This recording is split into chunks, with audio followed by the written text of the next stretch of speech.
figured out how to solve a problem I've been noticing on the podcast, which is that we have an intro where usually like with the snapshot, Brendan would ask me, he would be like, "KM, what is your week in Marvel Snap?" And that got him involved early, but it also centered the discussion around me, the person who was playing the game more, right? But in this we can't do that. We don't have that we don't have that ability. So I'm recording right now so I can put this on the beginning of the episode, because I think it's funny if I put this on the beginning of the episode explaining why you're asking me this. And then we just go straight into welcome to the show, and then you ask me how my week was, and then we've solved all of our problems. I get my stupid little intro bit. They don't ever really know how meta I'm getting about this. Is this funny because I'm trying for it to be funny, or is it funny because it's not funny? I don't know. I feel like it can't fail. So this is where I'm supposed to ask you how your week was? No. That happens later. Oh. That happens. This is the cold open, and then I'll do like welcome to the podcast, and then you'd be like, "Yes, KM, how was your week in Marvel Snap?" And then I can, masturbate to completion, and it'll be like, consensual, Do you want me to leave the room, or? No, dude, you being there is incredibly important to this. I have some, I know you like your Magic cheaters. I have some other Magic player stories that are tangentially related to this. Welcome to another episode of the KMBest podcast with Gerry Thompson. I am, of course, KMBest. I'm going to throw it to Gerry for an absolutely not premeditated question. Gerry. Oh, now I'm supposed to ask you. Oh, my God, this doesn't make any sense, bro. How was your weekend, KM? What was your weekend like in Marvel Snap? Good. I'm glad you set me do up. The open, and then I ask you to keep talking. Yeah, no, it doesn't make sense. You're right. Like, there's no way for this to actually work. Like, because I'm both the host and the subject of this podcast, and it's weird. But like, if I don't do this, everyone's gonna be like, "Wow, KM's yapping for 5 minutes at the beginning of his show." I'm just trying to give the people what they want. It's your show, dog. I'm just chilling. I will tell you how my week in Marvel Snap was. Thanks, dog. Dying to know. This is a very professionally run podcast with many behind the scenes conversations that happen that dictate what does and does not show up on here. That said, what I'm trying to get across here is I think I want to talk about how this metagame has shaped up and the major dynamics that I've really noticed. My week in Marvel Snap, by the way, I know you're interested, was honestly pretty dope. Like, I was stuck in the same place for kind of a long time, just going up and down the same 60 SP over and over and over again. But I was doing that while sort of avoiding playing the actual really good decks, I feel like. And a lot of the actual... Go ahead. Why? Why no play good deck? I'm a content creator. I make videos on decks. Although I will say this. I was so excited I got a playable Bruce Banner deck.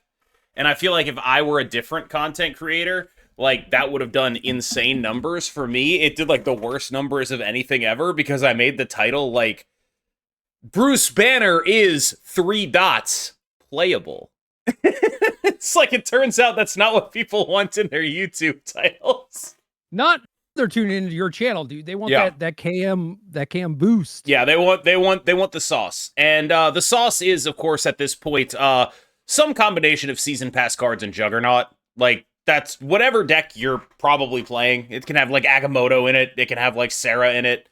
You're playing some combination of Sam Wilson, Iron Patriot, Juggernaut, Shang-Chi, give or take a couple other pieces of that core. I mean, even Surfer at this point is Sam Wilson, Iron Patriot, Galacta, Juggernaut, right? Those are the cards that are really driving that deck to success right now. And so that's something I wanted to talk about just in general, how many of the good card shells have just become explicitly Season Pass Juggernaut stuff. And then also, how many decks are able to take advantage of that positioning, which is to say being good into a Juggernaut Shang-Chi metagame, right? Common tech cards right now, Juggernaut, Shang-Chi, Mobius to some degree. And so the Sandman deck with Dr. Doom at the top end, you see that capitalizing on everyone being a Juggernaut deck, right? You see there are decks with Captain Marvel in them, again, capitalizing on everyone being a Juggernaut deck. Like, that sort of seems to be the direction the metagame is heading. And then there's just, like, you can just play, like, Discard or Hela, and just be like, I don't care about Captain Marvel, because in the case of, I don't care about Juggernaut, because in the case of Discard, my scalers are already on the board. That's where my points on the final turn are coming from.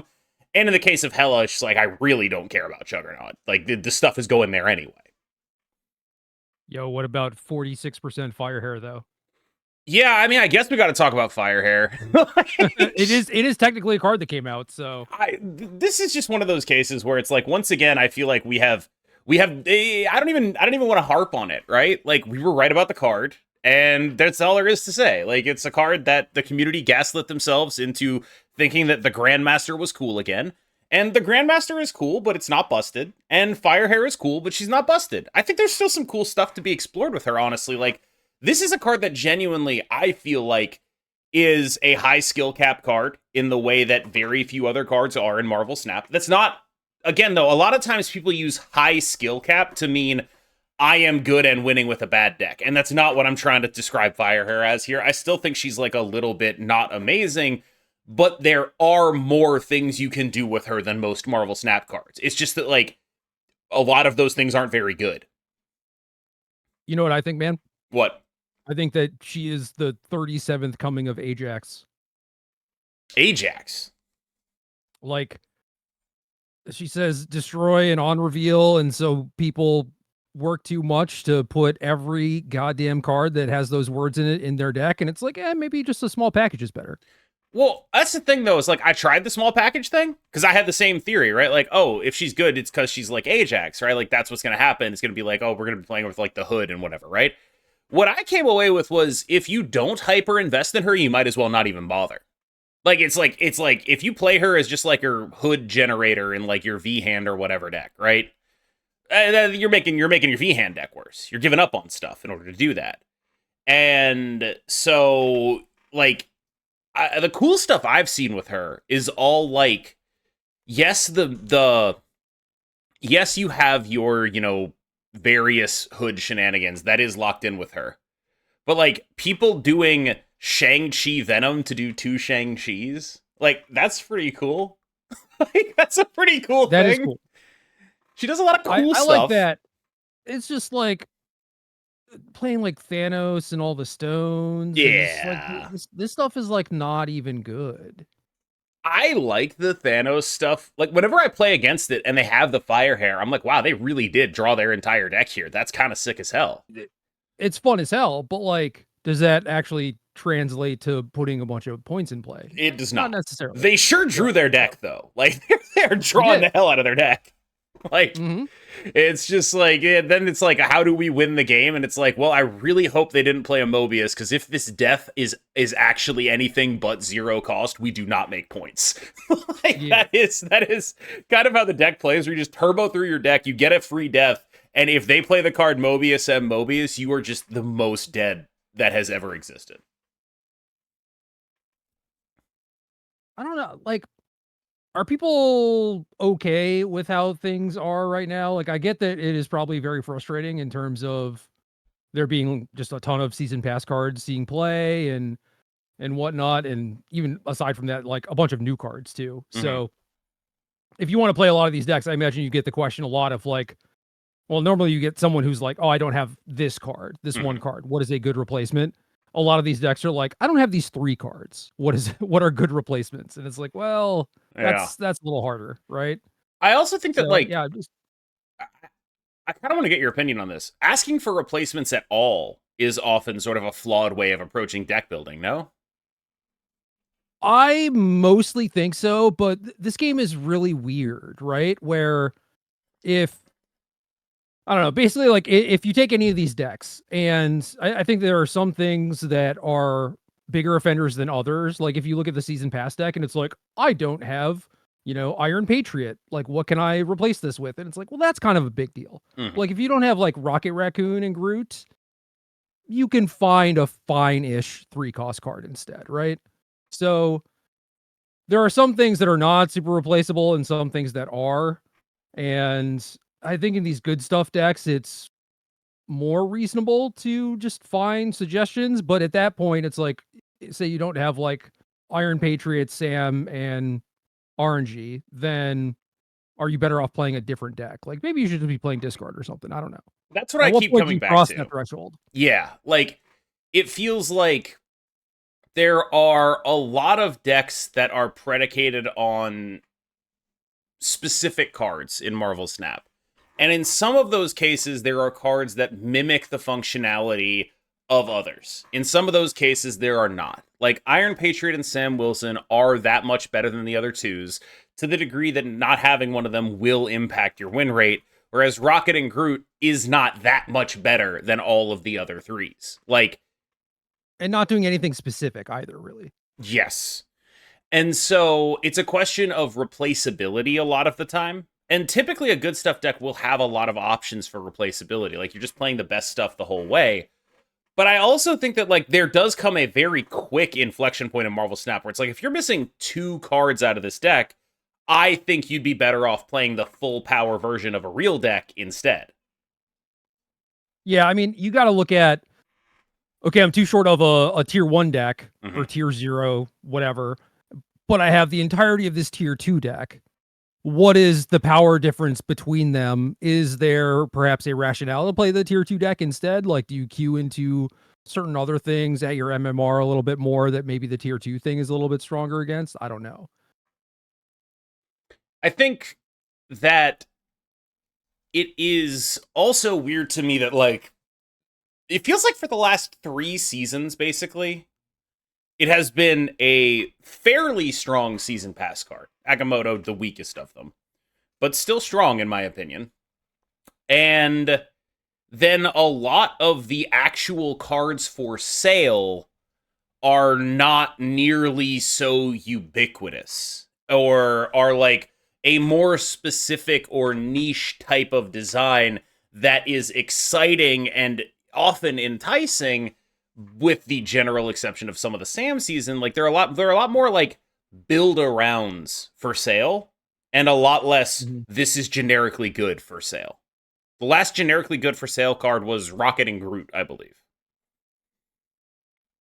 Sounds right to me. I don't have the list in front of me, but yeah, everything else has been like, well, this goes in like 1 or 2 very specific things. Yeah. And I'm kind of wondering how intentional that is. Like, if you're a game designer and you look at this method of card acquisition that we have in Marvel Snap, are you then thinking, okay, these are the optimal places for me to make certain shapes of cards? Are there cards, like, I think it's clear at this point that they have, like, a certain idea in mind for, like, the cards that are rewards from a game mode versus the cards that are in Series 5 versus the cards that are on Season Passes. And it feels like there is, like, a different sort of general vibe to those cards. And I wonder how much of that is because, like, whenever they try to do a build around on the Season Pass, I feel like it ends up just sort of, not necessarily whiffing, but, like, I think something like Gilgamesh is a great example of like it only goes in one deck. It is only for that one deck, and you have to be pretty harsh on it because if that one deck becomes tier 0, that's a really big problem. And so then you like look at Gilgamesh, you look at like other build arounds on the season pass that were generally regarded as duds, like Sebastian Shaw and Nimrod and Phoenix Force and stuff like that. And so I can see how you look at that and you're like, okay, so we want our season pass cards to be like playable across multiple archetypes or generically good, depending on how you think about it. Is that how you would approach this? Or do you think there's room for melding of the worlds? I could look at it either way, where depends on how much of their revenue is tied up in basically everyone buying the season pass. But I think that the season pass is the easiest ask that you can make as a game dev to someone. Like even a lot of the gacha games that I play have like a $5 or $10 a month kind of thing that is like by far the best value. And I'm sure that that's where they get a lot of their revenue from, is just getting the majority of players or as many as they can to at least buy into that thing. And so, yeah, making is generally applicable as possible to get in the most people. And I mean, especially the thing that's like, it encourages you to log in every day of the month, right? I think that is another good thing that like kind of tricks them. Like they think it's great value, but it's like, well, yeah, but we are taxing your time, and then who knows, someday you might log in and see like this new variant that you want, and that tricks you into spending, blah blah blah. But I can also see a world where a lot of the general releases are the Galactas of the world, and then if you want to charge for a specific experience, then that's what the season pass would be. And maybe you just get the people to buy the season pass because it is like the best overall general value in terms of raw resources and whatnot. But like the Phoenix Force stuff, it's like, say you were a free to play player and that thing was really cool to you, and you play against someone playing Phoenix Force and you're like, whoa, that is so cool. Like, say it's a good implementation of it, a strong implementation, then that can maybe like trick you into buying it. But I also think just something like Iron Patriot is probably more likely to trick you into buying it. Is like this card that you could see playing in multiple places, right? Yeah. And I think that, like, ultimately, when people look at this sort of era of Marvel Snap design, like, one of the things that really sticks out to me is, like, the ones that they've had to be, like, really, I feel like almost all, not all, but most of their balance changes to Season Pass cards have gone on cards that are this one card limited kind of, one deck limited kind of card, where you look at like the big mistakes of like Surtur or Anti-Venom, or the other way, Gilgamesh, right? Like, these are one deck cards basically. And when they are too good, it is a big, big, big problem, in a way that something like Sam Wilson being too good is not a big problem. Because Yeah, for Sam sure. Wilson is good, like, almost by definition, because he is good across multiple archetypes, that means there are multiple good archetypes to play. Like, that is just sort of a fundamentally healthier decision than putting the same Yeah. level of power on something that only goes in one deck.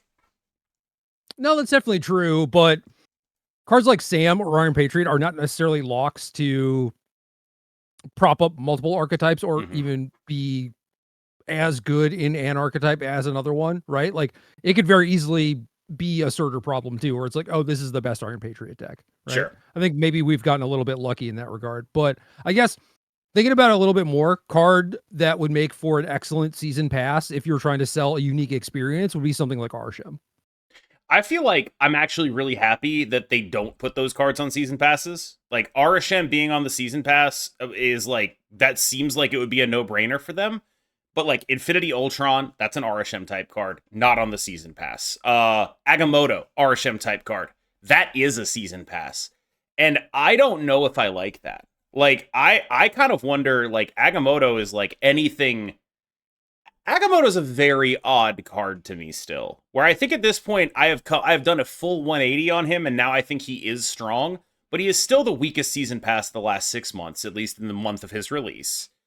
And he still gets played in too many decks to actually make sense. And there are definitely decks that are good for him. And even as I say, he gets played in too many decks, I often have the temptation to just slap him into whatever just to increase my range, because I benefit from that so much, from people not knowing exactly what I'm going to be able to do. Sure. I mean, look, man, I bought him. I'm putting him in my deck, you know? Yeah, I mean, it's like Agamotto's actually, in my opinion, a departure from the norm, because typically those A little bit. cards, whether it be for like confusion reasons, or just generally we don't want to do that on the season pass reasons, or again, I don't know the revenue split. Like, if you have like a super awesome card, maybe you want to make it for sale instead of put on the season pass. I genuinely don't know, but Agamotto's the first one they've been like, this is our season pass card, and it's going to be doing that. All right. I'm going to give you this one for free. Sure. You get to make a meme that is something along the lines of a picture of Agamotto, but the Pokemon text of like the Marvel Snap community heard itself in confusion. Ooh, I feel like that's too high level. I feel like it won't land because the rest of Marvel Snap still thinks that that card is super busted, and he is strong enough that, like, I feel like that won't land. Like, Isan maybe, Firehair maybe. Just quietly change your banner to that or something and note the date. And then when inevitably it happens, then you can just be like, Okay, all right. I mean, that could play. I also this has been a good day for like old memes, because Snap launched a draft mode in China, and No. No. yeah. What the You haven't heard about hell? this? No. I saw the like China variants and Mm-hmm. whatnot, and I was like, okay. Oh, It's like yeah. it's almost exactly. It looks a lot like the unofficial draft mode that I did almost a year and a half ago. I did a tournament commentary for, uh, which I was fun, but lent itself very strongly to good cards piles, where it's like there's just no such thing as a synergy deck in the format, because it's just they show you three Yeah. cards, you pick one of the three, and you're just always picking the one that you can play on a curve. Mm. And so it ends up being like if it looks similar to that format. If it is like that format, I think it'll play a little bit worse than it looks, but hey, what can you do? But they did launch it, and so here's the amount of research I was able to do, which is I don't speak Chinese amount of research, so call it minimal. Yet. My country craves freedom, glorious leader Xi Jinping. But I will say this. It is not run by Second Dinner as far as I'm aware.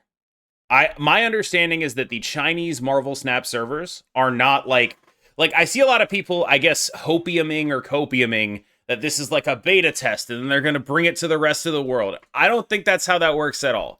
The Chinese Marvel Snap servers are run by, if I'm not mistaken, NetEase. That is an entirely different company with an entirely different set of developers. There's a partnership of some kind. I am unclear what that partnership is, but it looks like, I don't even know if Second Dinner is legally allowed to run their own game in that country. Like, I genuinely do not know. Yeah, I don't know. I mean, there's got to be some reason why you wouldn't simply just, translate all of your stuff and ship it there like how they do into many other countries, right? Mm-hmm. There's got to be a reason. But yeah, they partner with someone else. That person puts out their own version of it. Yes. And I mean, there's been like a reverse of that where Crunchyroll did like this Street Fighter gotcha here that already existed in China versus like the Chinese company doing it. So I have no actual knowledge. I would guess that there is probably some law that requires a Chinese company's involvement in this way, because that is what sort of like protectionist trade policy would do. And that seems like a fairly logical conclusion to make. I have no actual knowledge of this, but that would be my guess. Anyway, the point is, this is not the same dev team as is working on Global Marvel Snap. This is a different group of people, and this is not like, oh, we're beta testing it over there, and then we're going to bring it to the world. I still don't think we're getting it. I'm going to be completely honest with you. I have some doubts about draft mode.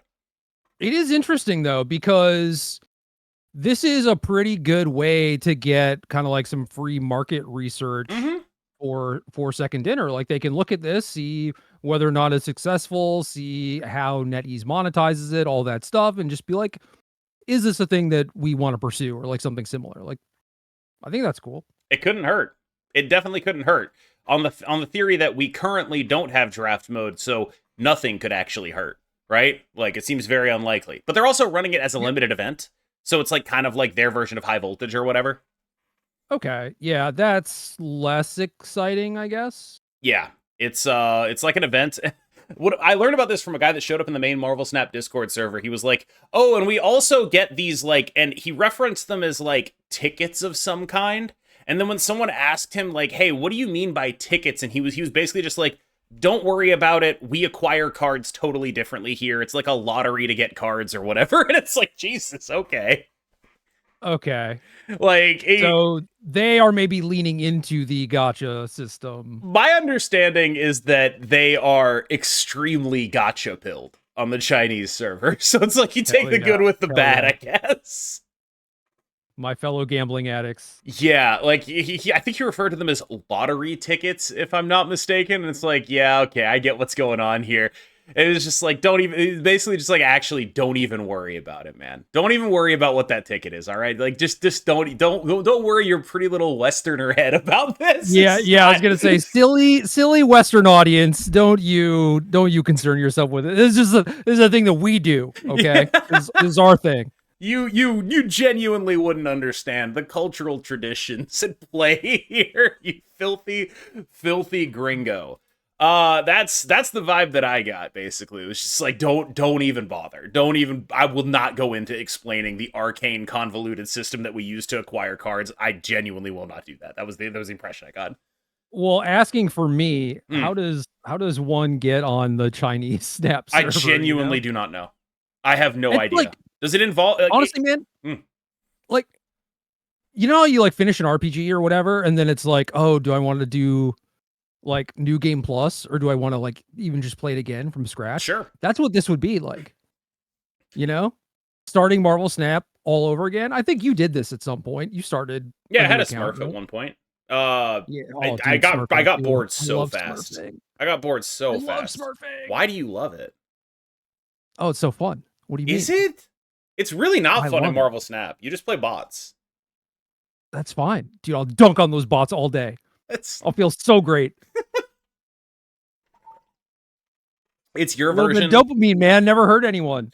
I realize I'm talking to a wall asking this, but have you seen that viral video of like the super jacked guy with the Saratoga water and the bananas and his like morning routine that starts at 3:50 a.m. and it is mostly just him walking around, screwing around for 4 hours and doing like an ice bath where he like dunks his face in a bowl of water and cosplaying a businessman? I may have seen a bunch of people like post this on Twitter, but I didn't click on it. Sure. Did he have like a thing over his mouth? Yes, that is the guy you're talking. Yes, okay. Yeah, so I saw this like 5 times. Yeah, it went super viral. But like when you like, that's what I imagine it being like when like that is the like emotional equivalent of the high you get from crushing bots, where it's like morning routine and like that's like your self-affirmation part of the routine. Where it's just like 8 cubes, 8 cubes, 8 cubes, 8 cubes, 8 cubes, bucket of ice water to the face, chain on, tank top, blazer over the tank top. That's exactly like that's what it's like to be. That's what it feels like when you're like rank 30 in Marvel Snap and you're just like beating the hell out of bots. Yeah, dude, it's so sick. It feels so good. I should just do that every morning. You're right. Yeah, it's just like a really, if you're gonna wake up at 3:50 a.m. and then kill time until 9, that is one way to do it. That's more or less what I do. So minus the like, you know, montage and Rocky theme music and whatnot. You know, just not a whole lot of uplifting stuff going on. My favorite part of that guy's video going viral is there's a totally different jacked guy who went viral for doing a much similar thing where it's just like day in the life, and he would like go to Trader Joe's or whatever and just show you all the stuff he was buying to the soundtrack of like a Drake song. And he went viral like a year ago as Drew Walls. And this guy getting popular brought Drew Walls back. He was like, all right, I can't have another guy doing this. Like, I need to reclaim my throne as the guy who makes pointless Fitspo videos. It's so sick. The internet is so cool. Anyway, my point is, in life, you are either an Ashton Hall or a Drew Walls. Choose wisely. Okay, noted. Yep, that's really where I wanted to go with that. Do we want to do anything in depth on Firehair? Like, is there anything really worth saying other than like she is a deeply cool card that if you want to win Marvel Snap games is not the right choice right now? So my take is that if you have the Hood and Misery and those are doing reasonably strong things, you kind of need another card to go with it. Mm-hmm. And then once you're there, you sort of want another thing that destroys a card, like a Carnage. But you would want that Carnage to be a little bit better than what Carnage actually is. And you want the other on-reveal thing to be a little bit better than what you currently have, which is like the Shang stuff you're talking about, yeah, but it's like kind of narrow. Yeah. Like Ironheart or something. It's like you need something better than that. Yeah. So just, yeah, look for a couple of those things at some point. Maybe we get them, maybe we don't. Maybe you do still just play like Venom or Carnage or whatever, and maybe it is just like you need a good solid on reveal. and then maybe you're cooking. I don't know, but I think at that point the small package is pretty enticing. Yeah, like we're a second the hood away from this card being legit, I feel like. Where That's how it feels like to me. yeah. I feel like that like and again, like this is a card that I'm serious when I say this. There are way more possibilities when you have Firehair on the board than I have experienced in almost every game of Marvel Snap. There are just so many things that can happen. I've lost games off of accidentally killing my own misery, which killed the stuff in my Firehair lane. Like, there's a ton of stuff that can happen to you. Like, it's both good and bad. I almost lost a game because my Thanos opponent killed a Reality Stone to blow up a Nexus because that's the lane the Firehair was on. I won that game anyway because I'd done a bunch of Iron Patriot triggers, which is sort of a microcosm of the relationship between Firehair and Iron Patriot, where it's like, look at all the cool stuff I did, and like none of it matters because I'm playing like a 210 and a 114 or whatever. And it's like, well, yeah, all that cool stuff you did, it is very cool. You still don't win the game, but like there is a lot of cool stuff. Dude, I'm looking at the upcoming variants. Mm-hmm. It's gonna be so broke. A lot of pixels in there? No, unfortunately, but like Creative House. Yeah, dude, they just keep making a bunch of stuff and it's all really good. Did you hear about the I know you're such a hardline on you know, tracing and plagiarism in art. Did you hear about the pixel plagiarism scandal? Oh yes. Oh god. I sent this to our my friend Mason, and because he knows all about my pixel shenanigans, because he will brag whenever he gets a Dan Hip, and I will tilt off the face of the earth whenever I get a Dan Hip. And it's the inverse for us for pixels. He tilts when he gets a pixel, and I brag when I get a pixel. Yeah. So and then I saw this thing on Reddit, and it was like, oh no. Yeah, morally, how are you feeling right now, knowing that you are supporting the biggest? I don't even know what the right word is. Like like most of what they trace seems to be like renders from video games that Marvel has the rights to. But the thing that went viral was someone's fan art of M'Baku that they seemed to have traced and pixelated. Yeah, but I mean, also the Sentry was just like in Hyuk Lee's version of Sentry that he did, that was just like, he's like, oh, I did this 10 years ago. This is so weird. Well, here's the thing. Other than pixels, the things that I liked the most before Creative House were the chibis. And so now we are getting to a spot where there is just no ethical consumption. And for the G-angle pixel stuff, Snap, I believe they had to have like contracted them to do those, right? I can only assume. Like, these are not pixel artworks that exist anywhere else. Right. So the chibi stuff, I think like maybe some is commissioned or whatever, but anything that has been a cover or whatever is just a thing that they didn't have to pay for. Yeah. No, I can kind of cope, be like, oh, I can buy this and like no money is going to her or whatever. But then if I play with it and then I'm advertising her stuff, then I am kind of maybe popularizing her and maybe getting her money, you know? So her in this case, her in this case being Rian Gonzalez. Yep, that's the one. Yeah. So yeah, just gotta play with the base versions of everything. That's it. Yeah, I mean, like, we've touched on the no ethical consumption bit. Like, I think that that's a very funny way to phrase this, because it is true. The more you dial into the purchases you make, who is making your shirts when they are not made in the USA? Like, what labor conditions are they being made under? The food you're making, what labor conditions are being made? Is your food being prepared in? How are the animals being treated? Do you care about that stuff? You might care about that stuff. If you do, don't look into it because you really don't want to know. And so there is kind of a lot of that in terms of this. That said, something I was really fascinated by was all the responses to the person who drew the pixel M'Baku, where people were talking about like, well, you know, you don't have the rights to draw M'Baku. And that's really interesting. Like, they don't have the rights, as I understand it. If you draw a Marvel character, you can't make money on that. Yeah, you're not allowed to profit off it. But like, I could still draw it. Yeah, but you can right? draw it, And and I then can, if I a can, company steals it, if Marvel steals your artwork, it's their character. How does that work?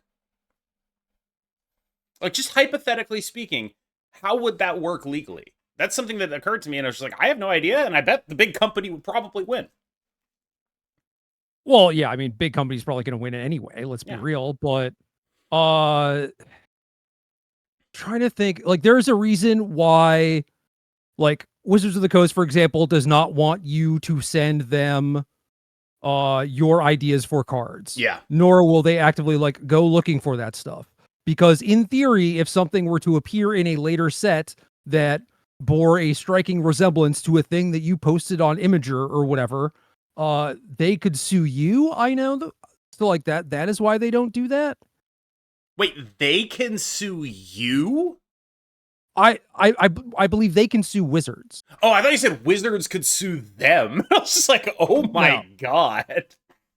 So in theory, like, should that not work the same way with the M'Baku thing, where it's like this person made M'Baku, Marvel steals the art, like traces it effectively. But like, I don't think the pixel thing is like straight up tracing, right? Because you're taking it in one medium and turning it into a different medium.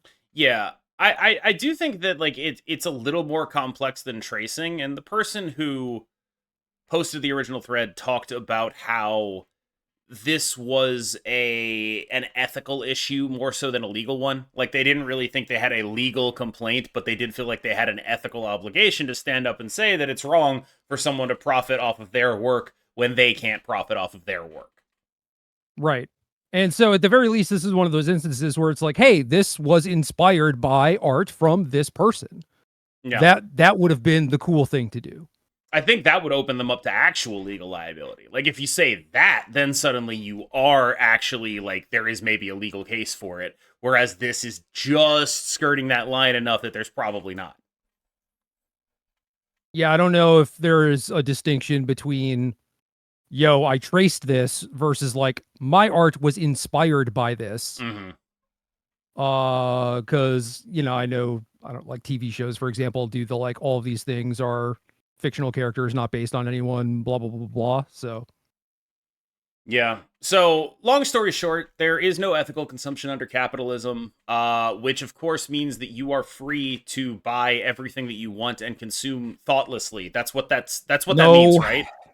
Nope. I'm pretty sure that's what that means. That's what they meant to say, was just go out and consume product, right? Go buy pixel variants.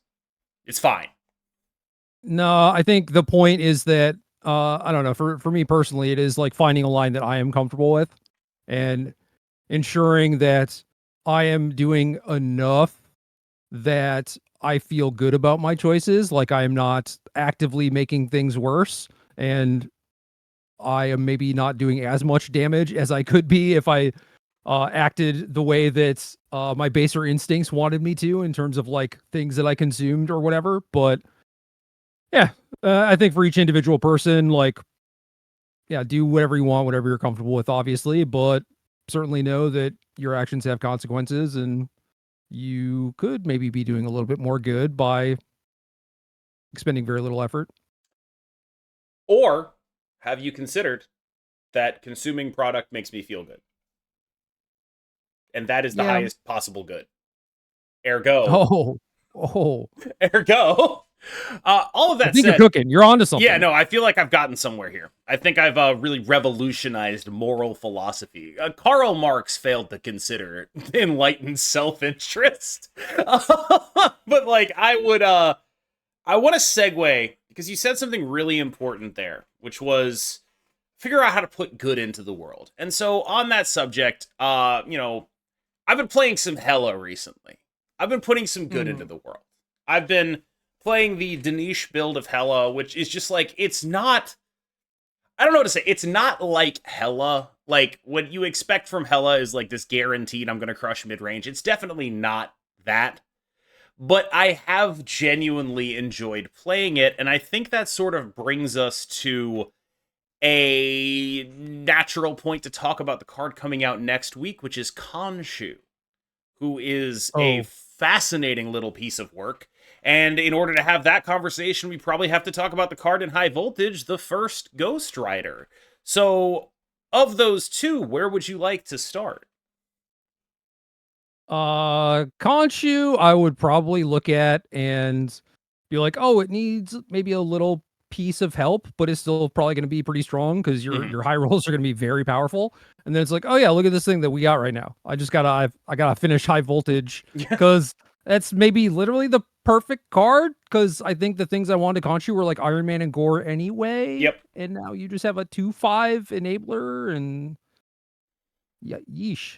Yeah. So Khonshu, for those unaware, 6/5 that revives a discarded card, one of your discarded cards, and it gives it 5 power.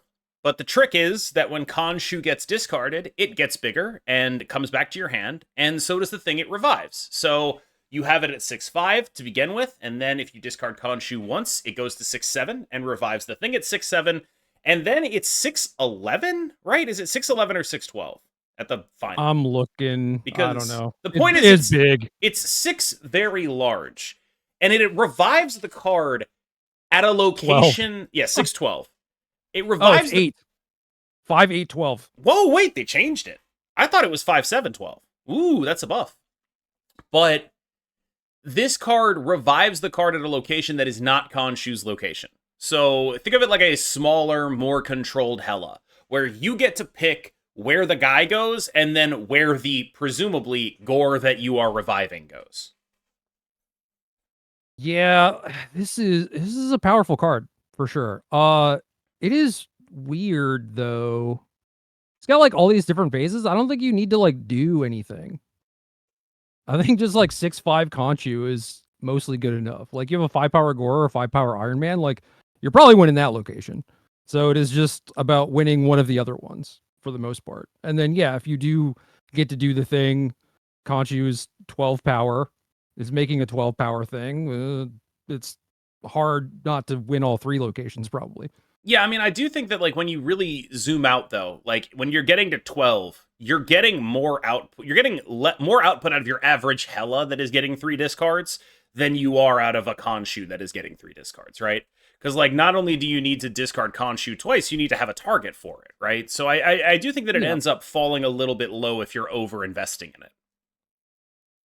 Yeah, but I don't think you have to be like a Hela deck where I don't know, you're playing what is this one that you were talking about that's more mid-rangey? The Danish Hela list, which is that deck is so fun because everyone thinks it's a Hela list, but like 95% of games, like yeah, you might be Helaing like 1 or 2 cards, but a lot of what's actually happening is like Gambit or like Corvus Hela Odin the Corvus Hela lane or whatever, just like blink shenanigans, getting ahead on energy, playing large idiots, right? Like it's a Hela deck, but it's also a ramp deck, which is part of what makes it a much more enjoyable experience. And I kind of feel like Khonshu can fit in that same vein. Yeah, I think so too. And you don't have to play stuff like Jubilee, where it's like, okay, yeah, maybe you spike Infinite or whatever, but for the most part, it's like this is maybe going to be a card responsible for like some of the lower end of your draws where you just, hit your Iron Patriot or whatever. And it's like, well, that sucked. Yeah, I mean, so, Jubilee Blink is very good, but no, it is. It is for sure. But yeah, I think the Khonshu deck again, it's a small packages kind of thing. You don't have to have every single card in your deck be revolving around getting Khonshu to the third thing because I don't think it has to get to the third thing. Yeah. So you play Khonshu, you probably play Ghost Rider, Blade, maybe Sith or Silver Samurai or whatever. Like a lot of your cards can just be good cards. And like you have room for tech probably if you want to. I do wonder about just like playing this in your, I don't know, Wiccan deck or whatever. Because like, I feel like once you start putting Blade and Sith in here, you're getting too specific because there's going to be too many times where those cards are unplayable. There's just going to be too many spots where you can't play those cards at all. But the one time where they're all going to be playable is like the final turn of the game where you don't have to worry about that anymore. So like anything that can create a bunch of energy is going to be kind of up your alley, right? Like that's kind of something that you're interested in. Moon Knight, even like Moon Knight as a guaranteed method of discarding your Khonshu and literally nothing else. Like that's a very obvious synergy that I think they built for. Like Khonshu is, if you'll pardon my use of this phrase, it's a Goon Knight card. This goes in Goon Knight. We're playing Goon Knight again, Jerry, and it goes in Goon Knight. This is for. We're playing. The problem is all our opponents are also going to come to that conclusion, and then we'll be discarding their Khonshus, and I'm going to feel stupid. Yeah, that is interesting. I did initially start thinking like, oh, Moon Knight works with Khonshu. That's so cute. And then, yeah, it works with everyone's Khonshus. That's less cute. It's much less cute in a mirror. Like it is. I feel like day one Khonshu is going to be like a very unpleasant moment for anyone trying to figure out what to actually play with it. Unless, and this can happen, unless he's bad enough that people give up immediately, and then we can actually unless enough people opt out of the mirror where they're just like, I can't play this right now. I will wait for 3 days, and then it can become playable. Maybe. I mean that's even if you want to discard the Khonshu. Like I said, like I thinking about it, I guess it's Ghost, the high voltage card. Yeah. Silver Samurai, maybe Blade, and then Khonshu, maybe Ghost Rider. Iron Man Gore, that's 7 cards. My instinct is you want to do the card from High Voltage, Ghost the First Rider. The first Ghost Rider. I don't know why I got it backwards. The first Ghost Rider, you want to do Moon Knight, you want to do Khonshu, Gore, and I think your only discards are going to be Moon Knight and the first Ghost Rider. And then the rest of the deck is like various Black Bolt shenanigans. I actually think this deck really wants Luna Snow, by the way. Okay, I can see that. I don't think you are necessarily locked on Moon Knight because small package where one of your discard enabler can hit your Khonshu is maybe not ideal. Like that is probably a thing that you need for a thing that is trying to like second or third phase Khonshu, right? I think you want it just as a second option that is not unplayable, you know? Like, I think that you are interested in it in a world where, like, you don't draw the first Ghost Rider. Because the first Ghost Rider is always hitting Gore. And I don't want to go for any of the weirder ones, because if I'm playing Moon Knight, I can't play Silver Samurai, I think. Sure, but you want to play Ghost Rider, right? I don't think I want to play normal Ghost Rider. I think I want to be all Khonshu. Yeah, I don't know. I want a backup plan because otherwise you're like discarding cards for what?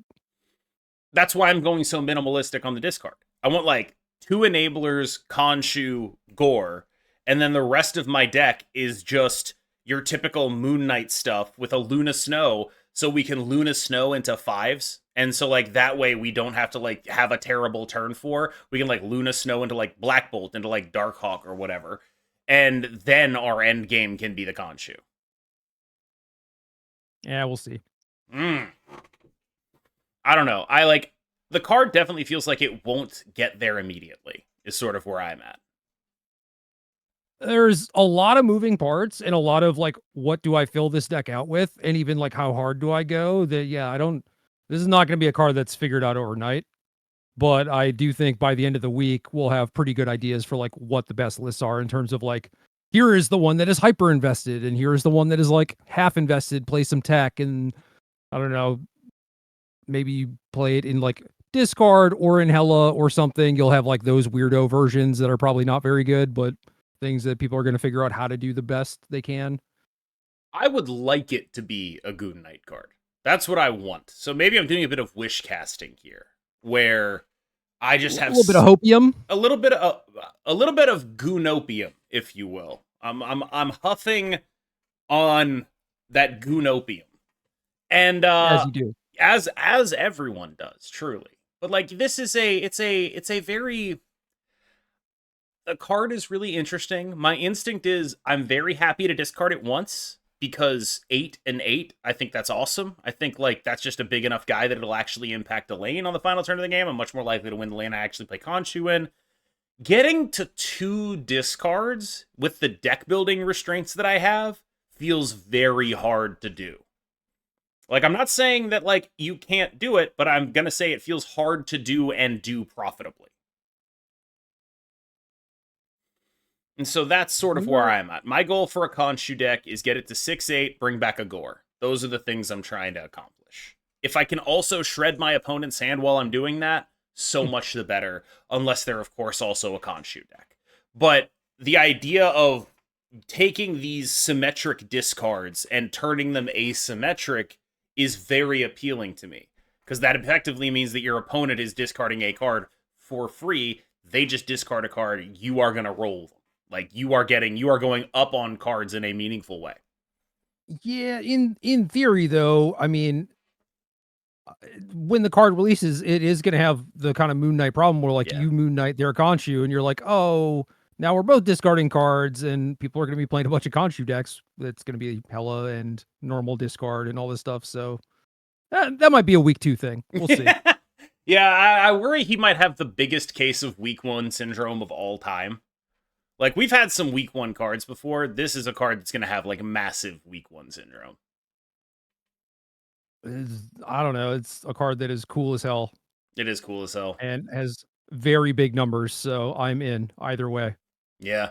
It's just going to be hard to talk about this as, like, a review, because it's playing a Khonshu mirror is going to be the worst thing to ever exist. Like, it's just going to be very unpleasant. And, like, you're probably going to get a bunch of spikes that are going to be like, everyone's playing Khonshu and discarding my cards. I'll go play normal Hella, normal discard.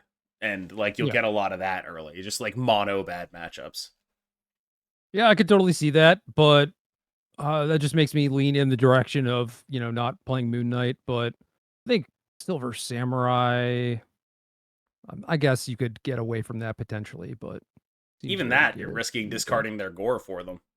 No, I know. That's what I'm saying. It's like, I would like to play that card, but maybe there is a way to get away from it and just make it so you're not doing anything that potentially benefits them. But what if it's literally just first Ghost Rider Khonshu Gore?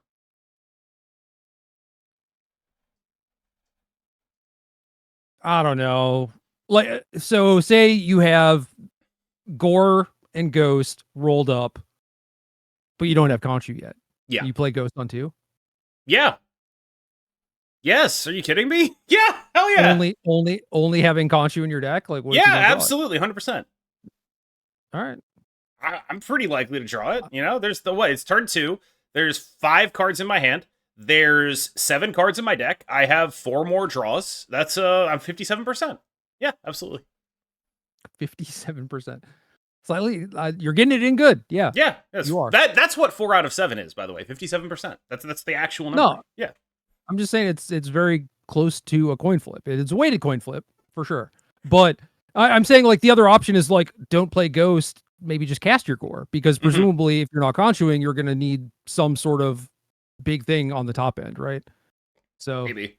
I don't know.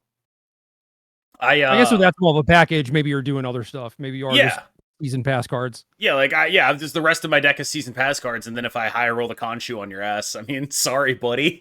Like, that's not sorry. That's the ethos. That's the ethos, right? I also did want to touch on the first Ghost Rider, because I saw a very funny thing recently where I know they decided to not make it work with goblins, and I understand. We've talked about that as like a good decision, but it is causing confusion in the community, because the community is now looking at this card and being like, I don't even know what it does. So, like, they're like, Regis Kilbin did a video where he was discarding goblins to his first Ghost Rider, and the comments were like, how does this card even work? Why isn't it gaining power? And I kind of wonder about, like, internal consistency versus meeting player expectation. And it does seem like the player base of this game looked at the first Ghost Rider and was like, that should probably work with goblins. And then when it didn't, they were like, oh, this kind of sucks. Yeah. There's a lot of stuff in like UI UX where, the people make their product such that like, oh, this is how you're supposed to interact with it. But then like the vast majority of the user base interacts with things in like a broken, silly way. But that is just how like everyone defaults to interacting with it. And it's just like, that's right.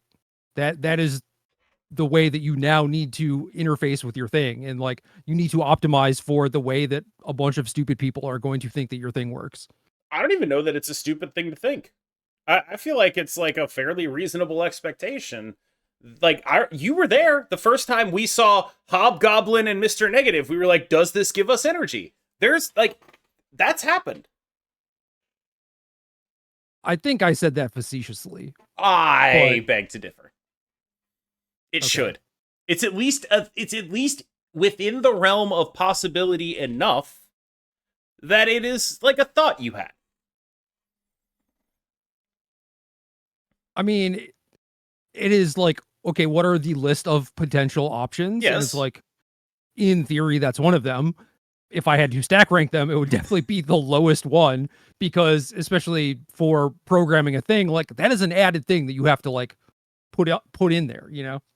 They should go back in time and make that work. It would be so cool if Hobgoblin gave you 8 energy. Like, because I think people will hear that and be like, oh, that's so broken. That probably actually sucks in Mr. Negative. The last thing that deck needs is more energy cheats. Like, it's kind of the opposite of the needs that deck has. Yeah, like I mean, I guess you draw the Hobgoblin. In theory, it's 3 Black Lotuses or whatever, and that allows you to play the big stuff that you had in your hand pre-negative or whatever. But hey, that's actually kind of cool. Say I have I Quinjetted into Bar Sinister and like old Quinjet. Okay. And then yeah, you draw a Thanos stone that is now like -3 or whatever. And it's just like every one of those is now a cantripping Black Lotus. Like, come on. What is more realistic? Not that. It'd be so sick though. Like, they should something. It'd be so sick. I get why, like, very clearly why it's a bad idea. It'd be very fun. And it would, like, honestly, how good would it actually be? I guess, yes, the Thanos Stone's old Quinjet, but you can design around that. They designed around that with current Quinjet, and it doesn't even work that way. Yeah, well, you can just not code in, like, oh, if the thing costs -1 that you get +1 energy, because also it could be a thing where it's like, okay, I'm getting energy on this turn, but like my turn is over, right? Like we already did the stuff. That would be like, there is like a certain type of person that expects that outcome in a game, and Marvel Snap is not a game for that type of person. In as much as many, like, I would say I myself am that type of person, right? I try to make Marvel Snap be a game like that, but that's not like their design intent. No, it's not. It would be like funny in small doses if that were the case. And so we may look at things like the negative Hobgoblin thing and be like, well, what if it did this? But like, it doesn't. And we kind of knew that, you know? I regret how accurate your impression of me is there.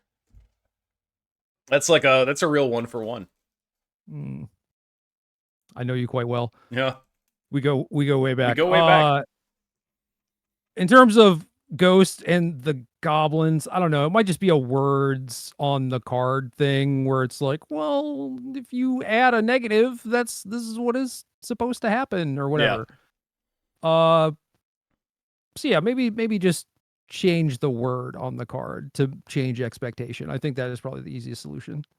Yeah, I mean, that does sort of make sense to me, where it's like I think the word is like subtract its power from this, and it's like, I guess I am subtracting a negative, and that I don't know exactly how to phrase it. Maybe you just put like reminder text on it. You put stupid words on it, like, if that card has positive power, add its power to it. Oh, right? No, it's gross. It is gross. I hate that. They added a tooltip, by the way. Have you seen it? Because most people read that and they're just like, why are the words on this so gross? And they don't see the corner case scenario immediately. But then you get to the goblin thing, you're like, oh, that's why. Have you seen the new tooltip that they have? Like, every card that has like a like an effect of doing something, it'll like be like, click me, and if you click the text of the card, they'll do like there's like a little explainer for the card. I've not seen that. I haven't been clicking on cards though. Yeah, no, like they added it at the last patch, and I think it's cool because it's a secret way to put more text on cards. Like now cards can have a secret second text box, so the main text box can remain the same. Wherein like they could put in the first Ghost Riders thing, positive power only if they wanted to. That's all I'm saying. Like, use Yeah. that second text box, you know? Yeah, I mean, if you're gonna code that thing in, Yeah. use it for sure. Yeah, put that second text box to work. Get the first Ghost Rider. Like you could even do a little fun little aside, like a little joke. Like all of Hearthstone's flavor texts are jokes, basically, right? You could be like true. you could do like a little like, no, this won't work with Hobgoblin. Nice try, guys. Like, that would be great second text for a card like that. Yeah, that would be awesome. Because a lot of it too, yeah, it could be a good place for flavor text where it could be like, quotes from like famous moments or famous issues or whatever, right? Like a lot of good space there, a lot of entertaining stuff. Like it would incentivize people to dig a little deeper into the game, right? Yes, I think that would be very cool. I really like the potential for this. Like, just like one line, a good joke on every card. Like, that would be sick. I like Hearthstone's flavor text is not a main thing in the game, but I do like that it exists. And I like that it exists too, and I'm not even like a WoW person, mhm, I don't get half the jokes. that's Or true. like the random quotes that things say because they say them in WoW or whatever. I'm just like, oh. Yeah, like when Tyrion shows up, you don't know what "Put your faith in the light." You little song plays. No. Means nothing to you. It means nothing to me either. I didn't play WoW. I just assume it Okay. matters. Yeah, it might be something. Who knows? Yeah, it could very well be a thing. I've told you my favorite Magic card flavor text, right? Nah. Well, I mean, probably, but I forgot. Goblin bad friend. Offensive. That's a 10 out of 10. Are you not familiar with that one? It's Goblin Offensive, and the flavor text is "They certainly are."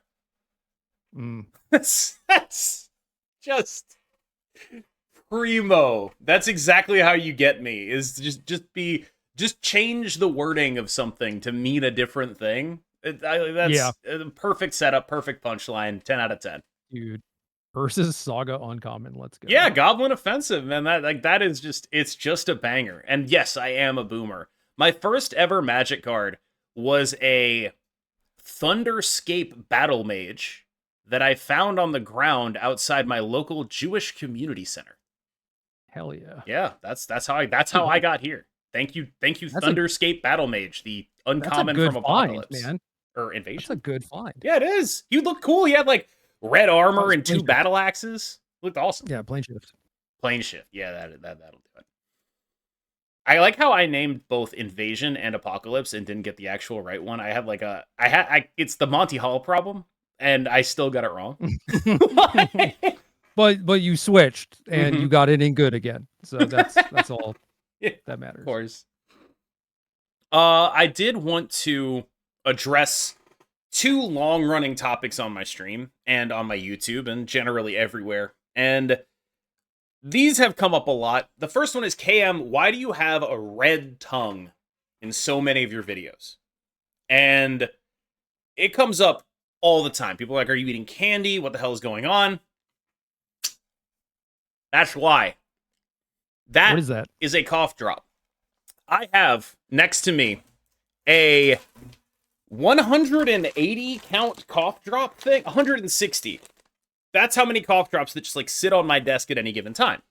And the reason for this is twofold. The first is it is a blood sugar thing. And the second is I talk so much that sometimes when I finish stream and I'm like not drinking enough water and I'm like not sucking on cough drops the entire time, I will come away with like a feeling in my nose like my nose is about to start bleeding.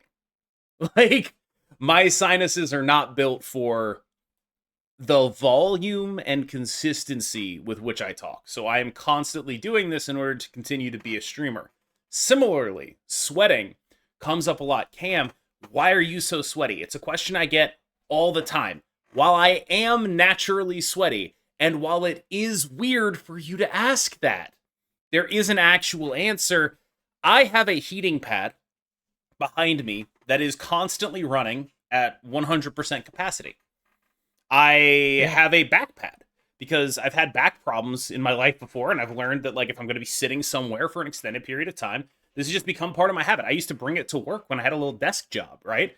Just had the back pad plugged in, always on. And I'm not sure it like helps or doesn't help, but I don't have a ton of back problems anymore. So, there's a bunch there like maybe something's for that, but like those are two questions I get all the time. And I wanted to take some time to address those to only my true fans an hour into this podcast. Yeah. Yeah, only the true fans are getting the lore here. But yeah, like the answer is always it's something so much more mundane. It's just like me trying to take care of my health while I do a job where I yell at a computer screen for 7 hours a day. Like it's really honestly that simple. Do you think it is good to have the heating pad running full blast the entire time? I mean, good for who or what? Well, you and your back, I don't know. Like I Yeah, imagine. I think it's great for me. Okay. It's not like it's like that hot. But there is always like a sweat patch on my back where it impacts. But other than that, like it's just a heating pad.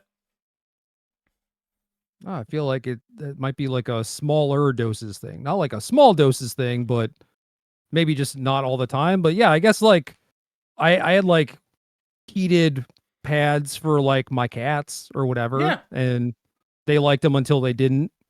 And as far as I know, yeah, they're okay to like lay on them all the time, but they also run a little hotter, or like they want to be hotter than humans, I think. It turns off on its own every 2 hours and I have to turn it back on. It's like I hate it.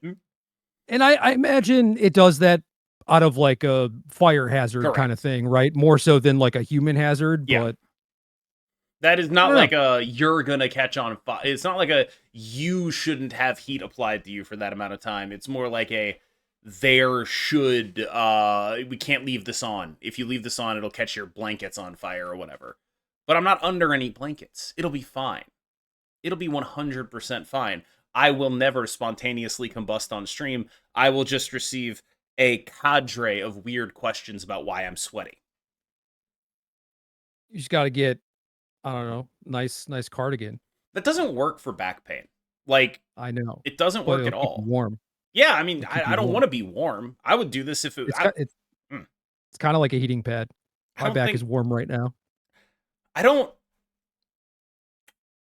I can't disprove that. You can't. I can't. I like that. I don't think that sounds right to me, but I don't know enough about the specifics to disprove it. It's like if I turned the heating pad to like 25%. Yeah. No, we can't have that. We need 100% all the time. I got a large back. Right. It's got a lot of area to cover. That heat's got to go a lot of places. This heating pad is actually relatively small for me, but I like my specific problems tend to be like, I'm going to use a word that's going to out me as like a dipshit. Like basically along my latissimus dorsi, which is the, yes. Yeah. Right. So like unlocked. Yeah. From my lats to my spine, that range tends to be exactly where I get like what I would describe as like cramps or muscle spasms. And so if I have the heating pad there, it basically never happens. It sort of like preemptively allows that to not occur. And I will tell you, I have been like genuinely debilitated by this stuff in the past. So I'll do whatever I can get. Muscle spasms this is like lower back, right? Higher, upper back. Lats are like right around here. So like right here and then in towards my spine. Only time I've ever had spasms is lower back. Whatever weirdo word that is. I don't know. It feels like very bad, but then sometimes you just kind of sit in it and enjoy it. I don't know if you ever do that. No. It's hard to breathe, dude. Yeah. No, it sucks. Whenever my back goes, I can't breathe without pain. You're never just like, oh, I am feeling something and this means I'm alive and I should appreciate that. No, I feel that when I drink a coffee. That's a lie. I don't feel that when I drink a coffee. I feel that when I drink a pre-workout, but I don't feel that when I'm in pain. No. What I feel when I'm in pain mostly is I would like to not be in pain, which is weird considering I keep opting into playing Marvel Snap. Ba-doom. That is silly. Yeah. I will agree with you there. But no, seriously, maybe I'm just a special kind of weirdo, which I think is also true. But sure. You're wearing a cat cardigan right now. You say that like it's a bad thing. This thing is dope. Just an observation of reality, Gerry. This was a gift. You're wearing a cat cardigan over what looks like an athletic performance t-shirt. Yeah, it's true. It's a combination of things here. This is my lounge wear, but then I was a little cold, so I put on the cardigan. Right. You know? Yeah. This is very breathable. The classic, yeah, you like when I want to be warm, I take something that is designed to make me cooler and then put something that is designed to make me warmer over the top of it. Well, I could have changed my shirt. That was just a lot of work compared to just putting on the cardigan. Look, you got the combination of heating from the beanie, cooling from the shirt, and then heating again from the cardigan. It's like you're in an RPG and it's like stat up, stat down, stat up, stat down, and you're like building an armor set in a Monster Hunter. Yeah, dude, I'm min-maxing. Like, I could be wearing nothing. Sure. Right? That'd be kind of weird, just be all bare-chested on the podcast. Actually, I feel like bare-chested cat cardigan, like that plays. You know, like that next episode. Yeah, sure. It'd be much anyway. More, yes. I'm a special kind of weirdo, but I do feel like instead of being like, oh, I'm in pain and this sucks, and focusing on how much it sucks, it has kind of worked for me to just like take some control over it and just be like, you know what? This is kind of nice. The fact that I am in pain and this sucks and it hurts and I'm alive. So I don't want to harsh your vibe here, but I typically try to take control over that pain by removing it. Yeah, what do you do? Usually a tennis ball roller. I roll it on a tennis ball usually. Okay. I also have like I have a massage gun. Like, yeah, I ain't got those things. Well, I had to get them because of this. Yeah. Well, I don't know. Maybe the worst it's ever been for me was like every 6 months or something. It wasn't often, you know? Every 6 months is way too often to be feeling like that, dude. Well, yeah, I'm not saying consistently, but I'm saying like the most that it's ever happened, like right next to each other or whatever. Now, the first time this happened to me was in like college, and my back was basically tight for like 4 days, and a bunch of my like dumbass frat bro friends tried various methods of trying to get it dealt with, like rolling, like just like, here, lie on your back, and I'll just like roll your legs over your head. That shit did not fucking work at all. What I ended up doing was just like basically waiting it out and then going and getting the pain medication from when I got my wisdom teeth out, and literally just, that's what I'm going to do to solve this. I went to a doctor and he was like, you know what you should try is try drinking a beer. It's a muscle relaxant. And I was like, Doc, trust me on this one. If that had worked, I would have been fine. I was already heavily intoxicated, highly medicated at this point. Like, that was just that's a true story. The doctor told me try drinking a beer when you get a muscle spasm. I understand the logic, but also imagine being like, yeah, okay, college kid, he's definitely hasn't tried this. Like, well, maybe he was specifically saying no, one beer. It probably is that because of the dehydrating effects of like more alcohol. So like that would make sense to me. But like, I don't know. What if I'm mixing Everclear and Gatorade and then I get the alcohol and also a bunch of electrolytes? Surely that will cure my muscle spasms. Yeah. That's the only possible explanation. You're a back scientist at this point. I am an expert. I am an expert. Is there anything we want to talk about before, for the second week in a row, we talk about a Magic the Gathering cheater? Oh no, dude! That's the thing I want to talk about. Okay, I was so excited. I was so excited, not for anything related to like the community or whatever. It's like I just want to talk to my boy KM about this guy. I can't believe it happened again. It's freaking guy. It's insane, dude. This is like my special interest, but it's swiftly becoming the main story of Magic the Gathering. It's just how many dumbasses. God bless the Reddit internet detectives too. Oh my god. So for those who are unaware, the most recent Magic the Gathering cheating scandal was a dude hiding his cards in his lap. That's it. He just had like an extra card. Just had like an extra card. Just chilling. No, dude, that's the thing is like, you don't know. You don't know how many cards he had. Because there were so many reports of him having like a basic planes that was not in his list, a creature land that was not in his list, a third Boros charm that was not in his list. These are only the things that were confirmed. Who knows what else he had in his bag of tricks? How deep is his lap? What's he got down there? Who knows? At some point, he reached inside of his jacket too. The funniest thing about it is like the sort of documentation on the Google Doc that exposed him is like, watch his body language. Watch how when he's on camera, suddenly his cards are being held much closer. It's just, do you really need to go into that? You could have just been like, look, here's a clip. Yeah, here's a clip of cheating. No, yeah, here's a clip of a card in his lap. Yeah, like, it's so funny that the Google Doc that is kind of all you need. It's just like, oh yeah, let's talk about his body language. It's like, no, dude, you have him on video taking a card out of his lap and putting it into his hand. It's just developing a narrative, you know. I appreciate that. It's set dressing. I was along for the ride, dude. Yeah, no, I don't know this guy's name, but I saw Connor something. I saw Patrick Sullivan expressing much the same sentiment that I express often, which is like, you know, I grew up with the singularly charismatic Mike Long, and then he name dropped a guy that I have not heard of that I am definitely gonna ask you about. Massimo Esposito. Yes, running a PTQ that did not exist that he claimed to have won. So this guy, that was like the first lore drop I'd ever heard about this guy, and I feel silly now because I never asked, and apparently Peace Ollie knows about this guy, so I'm definitely gonna ask him when I'm in Denver. But all I knew is that whenever I went to the DCI's like banned player list, he was always there from day one. Lifetime ban. And it's like, what did this guy do?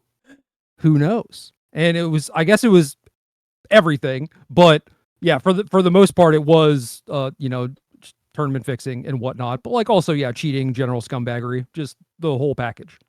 I just think it rocks that the lineage of like, I feel like that fits with the lineage of the lawyer from last time, where like there's cheating and then there's like being part of the enforcement team and then cheating. And it's like that's just a much funnier combination of things to do. So Sullivan said that he allegedly, I don't even know if it's allegedly, he got banned for it.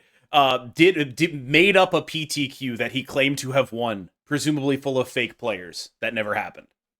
Yeah, I mean, if you were a tournament organizer, and like he was not the only one that did this, like Bob Maher was also wrapped up in this thing where like he whistle blew on a ratings fixing thing that like got people qualified for stuff, and a bunch of people got maybe some of them got lifetime bans or whatever, but Bob got, I don't know if it was like a year and a half or I mean that greatness at any cost, man. Yeah, exactly. I don't know. I think there was more to the Bob thing too, where like they were using his DCI number, but he was unaware. And as soon as he found out about it, he turned him in. But it was like, well, yeah, of course you'd say that, so we're gonna ban you too. Yeah, you can't prove that this wasn't you, dude. Yeah. So, you know, if you are a tournament organizer, you were able to run these events, you basically just submit the info to Wizards, and if it looks legit, like okay, they just like certify your tournament results effectively. So yeah, you could have been like, I am running a PTQ, he gets slotted that, and then rather than advertising it and taking entry and actually running a tournament, he just fills in some numbers into the computer, signs up 30 people for DCI numbers, and he's like, oh yeah, I won very easily. Oh man, that rocks so hard. Like the idea that you could even do that, like there was no one who was thinking like, you know what we shouldn't do is let people running the tournament play in the tournament. Yeah, well, here's the thing. You could do that, but not my like local store, but like the store I started going to the most because it had like the high level players in my state, would have drafts on Tuesday night or something. And the store owner would always he loved drafting. Limited was his favorite. And he would always sit down and draft. And then round one, he would get paired into some little kid. He would beat them and then drop. He was just like, I just want to play like a match. And then the rest of the night I have to like work and, you know, do the store stuff. Right. But it was very strange how he was always playing against a small child in round one. And yeah, just like once a year or so, he would queue for a Pro Tour on rating. What? That's such a sick ass scam. Oh my god. For anyone who doesn't get it, what this guy's doing is farming little kids to raise his rating.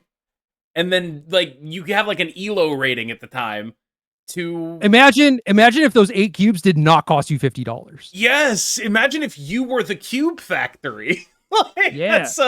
What a genius move. Oh my god. That is outrageously funny.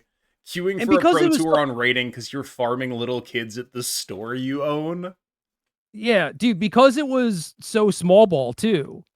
It's so innocuous. Like we don't bat an eye until it's just like, how is this dude like 2150 limited or whatever? He never plays anything. It's like, oh yeah, who is this guy? He's the best in the state by far. Goes to the PT, loses 200 points or whatever, comes back, time to run it up again. Sure.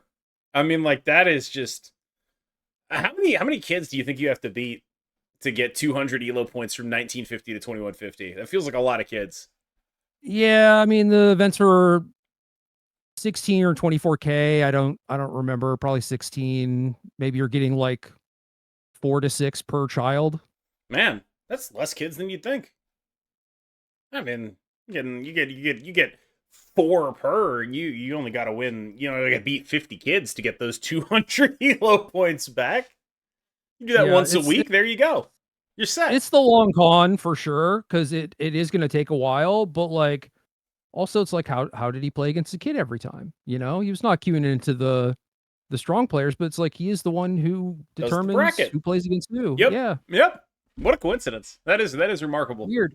That rocks. Anyway, back to this guy. Just the latest in a long run of Magic cheaters that are running just straight up. I talked about my extensive experience cheating at card games as a 12-year-old who would just like lie to his friends about everything to win things, right? This is something that I was probably not smart enough to do at 12, but I do think that it has the aura of one of those things. Where like it does. Just putting the because like I wouldn't have been good enough at card games to know what cards would win me games to put in my lap. Like I wouldn't have had that.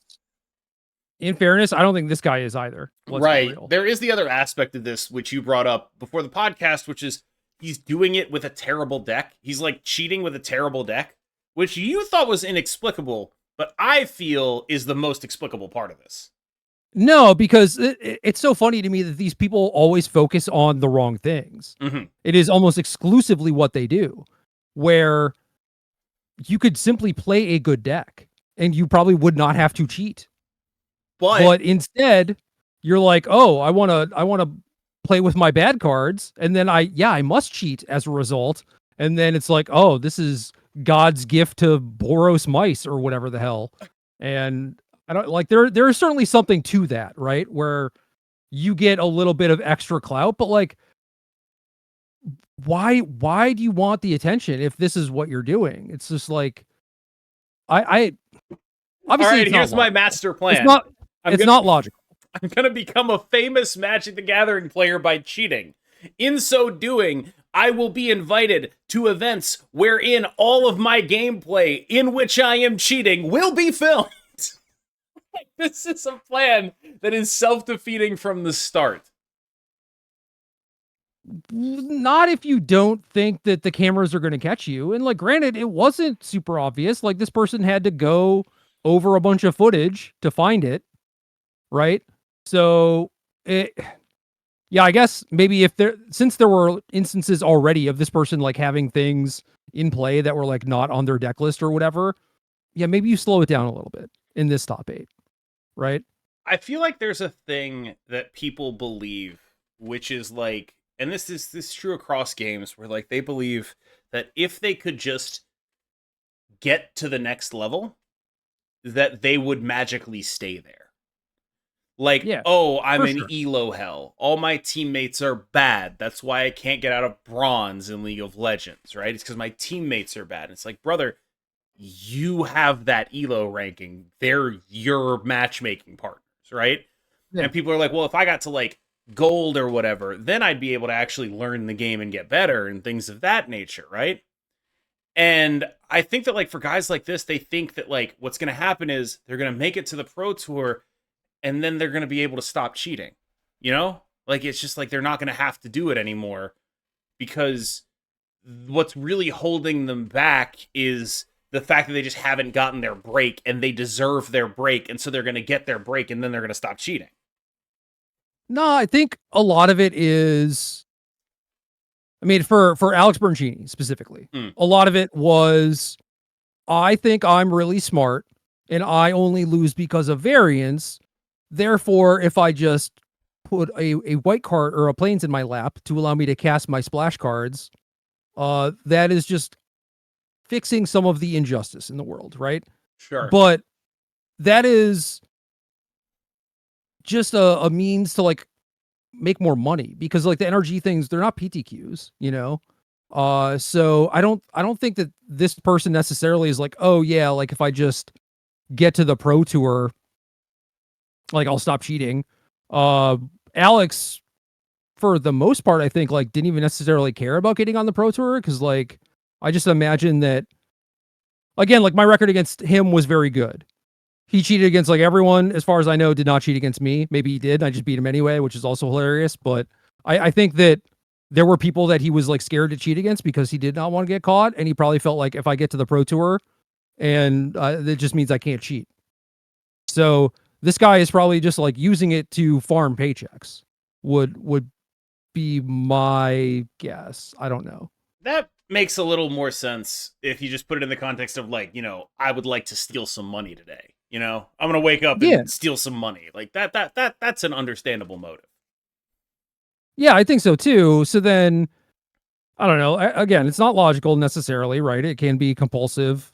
But certainly if this guy wants to steal money, you could go about it in better ways. Like, yeah, dude, imagine cheating with like a domain deck where you have like up the beanstalk on turn 2 every game or something, you know, like you always have a sweeper when you need it. I mean, Like it's just like that seems so sick.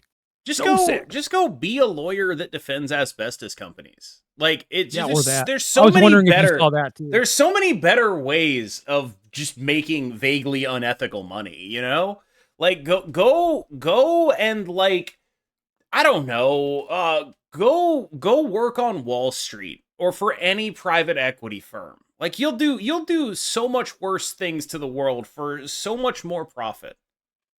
Go That requires like being smarter, having schooling or whatever. And this dude is just interested in buying counterspell shirts, you know? the counter spell. I forgot about the counter. It's such a we've fallen so far. We like we need to like return with a V to the days of classy cheaters.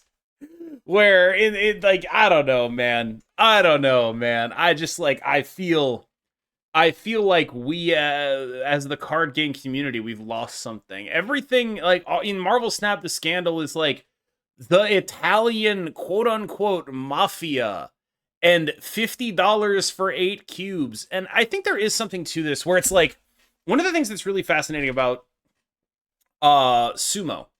I don't know if you're familiar with Freakonomics. It has a fairly mixed reputation in terms of like actual economists and the book, but there is like a really interesting thing where they take a look at sumo wrestlers. And the way things work in the top division of sumo wrestling is you play, you have 15 matches, 15 bouts per tournament, and the tournaments determine your ranking. So you start at like, you know, wherever you are, and if you get a winning record, you go up, and if you get a losing record, you go down. And you go up or down commensurate to the degree with which you have a winning or losing record. So a 7 and 8 will go down a little bit, and 8 and 7 will go up a little bit. And one of the things they did, they looked at the study and they looked at matchups between someone who was 7 and 7 and someone who had already secured a winning or losing record. And overwhelmingly, the person who needed that 8th win would win that matchup. Like at like a 77% clip. This is like a very clear pattern of, and there was even like evidence of like being paid back that win the next time the other person was in that other, like a very clear pattern of genuine match fixing. And what it got me thinking about is like,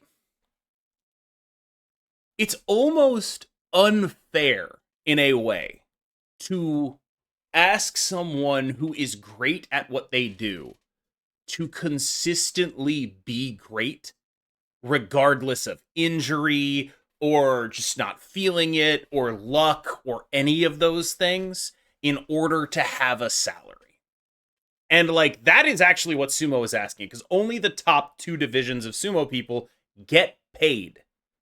Everyone else, they get like a stipend to live on, but the only ones who have a salary are the top 2 divisions. And they are, again, like, this is like the best at what they do. And so the fact that there's match fixing should actually come as like basically no surprise at all. Because how could anything other than that happen for someone is like on the decline? But like, what is your career prospects after this? You know what I mean? And so when I think about that, I think about that in the context of like people cheating in Magic. And it's like, well, there's so much allegory there to just like the old Magic Pro system with like the silver, gold, platinum levels too. It's exactly where that. It's like there's so much collusion that happened, and certainly I took part in it too, you know. But like at some point you're in a match where I'm playing for like $6,000 in equity, my opponent's playing for like $200. It's just like, what are we doing here? Yeah. And that is just like a very, like, it's just the kind of thing. They actually had to change sumo's matchmaking system. So now nobody gets matched up when one person is 7-7 and one person has like a locked in winning record. It just doesn't happen anymore. They had to like get rid of the opportunity for it to even happen in order to deal with this. Because how could it not happen? Like, how is it even possible for that not to happen? Not every, like, it feels like an inevitability in a world where you open it up to, like, say, like, hey, I could do you a favor now, you do me a favor later. How could it not happen? And so I think about that a lot of the time in the context of, like, you know, the stuff that happened in Marvel Snap. Win trading, it feels like it happens in, like, basically every game ever. It just constantly shows up, even when there's not a huge incentive to do it. And these people's salaries were dependent on it. Like, of course you'd be doing it probably, right? And so, I don't know, I feel like that stuff where it's like people who are cheating to keep their lifestyle the same, you know? People who are doing things of that nature in order to maintain something they've worked hard to get. I don't want to say it's like understandable. Yes, Yuya's a great example where it's like undeniably great. What is your retirement plan? And so you eventually start asking yourself, like, what is your retirement plan? Like, am I just going to be great at Magic forever? Probably not. Like, how do I do that, right? And so people who have just sort of given their lives to the game and realize that there's no way out and they just don't have it in them to be great anymore, that fire has gone out or whatever, that kind of stuff, that makes sense. People who are just like, I'm going to go to this on-camera feature match and put a card in my lap and it's going to work out fine, and what's going to happen is I'm going to make $400. Yeah. I don't get it at all. Counterspell shirts are not cheap, man. That's all I'm saying. I wear plenty of screen-printed garbage. They are like, at most, $22. Yeah, but not when you buy them at like a Magic Con. And also, the Magic Con costs like $100 a day to get into, or whatever. It's sure, sounds not great, but yeah, it sounds like you made some maybe poor life choices. I don't know, but yeah, I think the other end of that is doing things like this to improve your situation, not necessarily to maintain your lifestyle or whatever, which could have been the Yuya thing, but also I did some stuff that was very similar to like Reddit detective behavior, where after Yuya got banned, I went back and looked at all of his old matches. Yeah. And noticed like some similar patterns, some similar behavior. Yeah, the world's finals match against Shota, for example. Like if you played against Yuya a bunch, it was pretty normal for him to have his deck like sideways and draw sideways, right? But because his cards were marked on like this end, when it looked like he needed to know whether or not he was going to draw something specific, he would have his deck like this. And then it was like, oh, now he peeled the Bloodbraid Elf, he cracks a fetch land, shuffles his deck, resets his deck down like this, sideways again. Damn, he was doing that shit for a while. That's kind of what it seems like. I didn't have the heart really to go through like all the matches or whatever, but I started there because that was like, you know, his big breakout finish, effectively. So yeah. How bad must you feel for Shota Yasuoka then? Whose resume would undoubtedly be, like, it already is one of the most sterling in the sport. Yeah. God damn. I don't know. How bad would you feel for me if I lost to him in the finals, you know? Not very, probably, but like whatever. You'd be like, yeah, you deserved it. I know, yeah, you innocent, baby. Like, yeah. Oh, he was framed. Yeah, he was framed. He was absolutely framed. This is anyway. In terms of his retirement plan, he's working on Shadowverse, as far as I know. Oh, really? It is that odd, but okay. But yeah, like that's just that is one of those things where it's like. That one, like, I will never talk about Yuya Watanabe cheating and be like, oh, that one makes me happy. You know? No, of course not. Like, a lot of the time, like, it's like, you know, this is very funny. With Yuya, it's like, this is not funny at all, that it actually just sucks. But that's because most of these guys are like, you know, smelly, ugly, mean, like stupid jerks or whatever, right? And it's like, dude, we're never gonna get Alex on this podcast if you keep insulting him. I know I said most. Alex was very charismatic. Hell yeah. Let's go. Yeah, I won't say any more on that. Anyway, I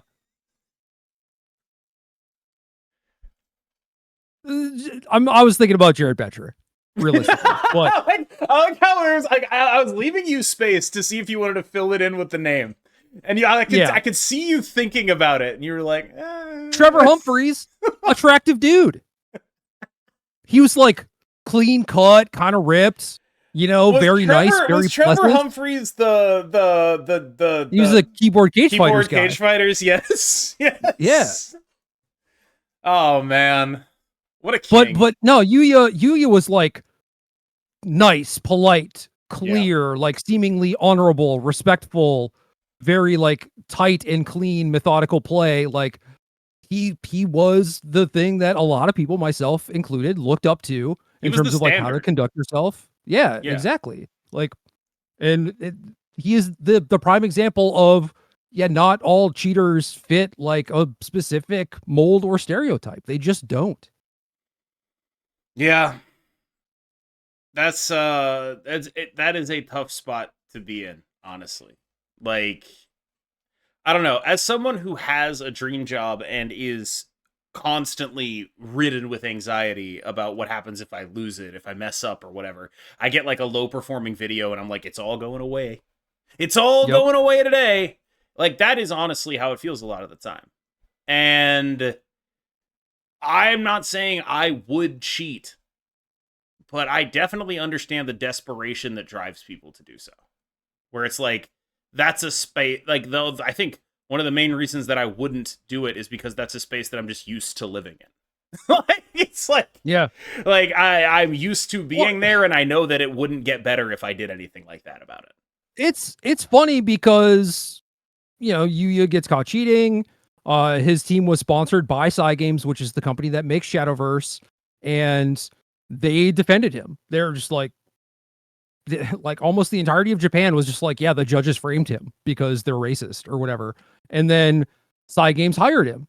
And now he just like has a full-time career doing this, a thing that he is, I would assume, ostensibly very good at. I would imagine.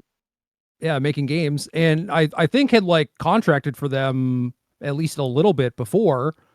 So it's just like you do have a pretty clear end game. I think you had done at the very least like some contracting work for Cygames before, so I feel like in that instance you could kind of envision like what your end game is going to be. Maybe that's not ideal. Maybe he does just want to be card game player, traveling the world, being the person that everyone looks up to, you know, being the gold standard or whatever. I get how that would be very enticing, and maybe office job, even though it is just making some weeb game, is not ideal for you.